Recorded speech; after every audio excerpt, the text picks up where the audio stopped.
မင်္ဂလာပါကျွန်တော်တို့ဘန်ကောက်လာမယ်ဆိုရင်ပေါ့နော်သူ့ဝနာဘုံမိလီစိတ်ကနေပြီးတော့ဘန်ကောက်ထဲကိုသွားမယ်ဆိုရင်အချိန်ကုန်လဲတက်တာမယ်ငွေကုန်လဲတက်တာမယ်နီလန်းကျွန်တော်ပြောပြပေးချင်တာဖြစ်ပါတယ်ကားမစီးပဲနဲ့ယထာစီးပေါ့နော်ကားစီးမဆိုရင်ပတ်စံလဲပုတ်ကုန်တယ်အချိန်လဲပုတ်ကုန်တယ်ကားပိတ်တဲ့ဒဏ်တွေလည်းကြုံရမှာပေါ့နော်အဲ့ဒါကြောင့်မို့ကားမစီးပဲနဲ့ယထာစီးွားပါ Airport Link ရှိပါတယ် Airport Link ဆိုတော့ယထာလန်းအနီအောင်ရှိတယ်ပေါ့နော်ဒီလေစိတ်ကနေထွက်လို့ရှိရင်ပေါ့ Immigration တွေထွက်ပြီးတော့အထောက်ယူပြီးလို့ရှိရင်တော့ Gate Pass 4 5ပဲဖြစ်ပေါ့နော်ကျွန်တော်တို့အောက်ဆုံးထပ်မှာဆင်းသွားလိုက်ပါများလေးတွေပြထားပါတယ်အဲ့ဒီမှာ line ကားတို့ယထာတို့ရှိပါတယ်အဲ့ဒီမျိုးယထာ Airport Link တစ်စီးပါလက်မဖြတ်မဆိုရင်140ကျော်လောက်ပဲကြာမှာပေါ့နော်အဲ့ဒီ Airport Link စီးမဆိုရင်ပေါ့နော်ကျွန်တော်တို့ပတိုနန်းသွားမဆိုရင် A7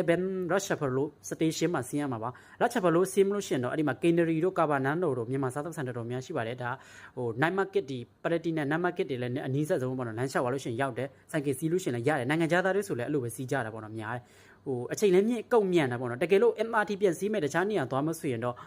ဟိုမက္ကဆန် A10 မှာဆင်းရမှာပါမက္ကဆန်မှာဆင်းပြီးလို့ရှိရင်တော့ကျွန်တော်တို့ဟိုလမ်းနဲ့6သွားမှာပေါ့နော်ဒီမှာ N ဆိုပြီးတော့များသူပြထားပေးတယ်အဲ့ဒီမှာ MRT စီးမဲ့ Air Run ပေါ့နော်သူကပြထားပေးတယ်မြေအောက်ပြန်တစီးရမယ့်နေရာပေါ့နော်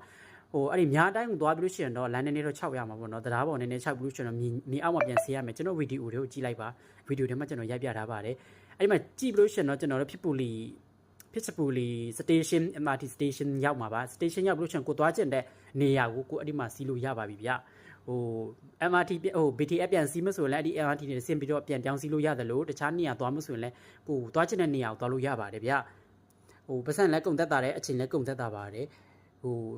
မတိဘူးချင်းလည်းကျွန်တော်လမ်းမေးလို့ရပါတယ်တကယ်လို့တိပြီးသားသူတွေလည်းရှိမှာပါဟိုမတိသေးတဲ့သူတွေအတွက်ကျွန်တော်အများဝေပေးချင်တာဖြစ်ပါတယ်ကျွန်တော်တို့တယောက်တည်းသွားလာနေကြမှာကုန်ကြစိတ်လည်းသက်တာတယ်အဲ့ဒါကြောင့်မို့လဲပတ်စံလည်းကုန်သက်တာတာပေါ့နော်မိသားစုနဲ့ပဲလာတယောက်ပဲလာပေါ့နော်ဒါကတော့အကောင်းဆုံးသွားလာလို့လွယ်ကူဆုံး